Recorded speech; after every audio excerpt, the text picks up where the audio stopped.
অর্থাৎ 70 পৃষ্ঠপোষকতায় এই সংজ্ঞায়নিয়ান কি করছি গই আয়োজন গজ্জি গই। তো এটা আয়োজন গজ্জি দে 500 অরহত 500 অরহত নয়, ইয়া হলো দে 499 জন অরহত।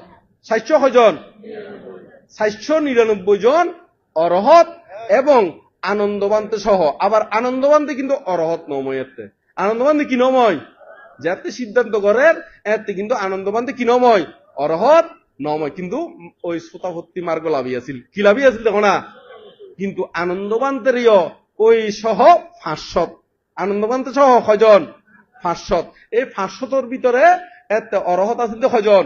499 জন। তো এই 499 জন সহ আনন্দবান্ত সহ মোট 500 জন নির্দিষ্ট বৈজিতে এই সংজ্ঞায়ন কি করিব? সংজ্ঞায়নের মধ্যে আলোচনা করি কোন বৌদ্ধ বাণী এই নির্দিষ্ট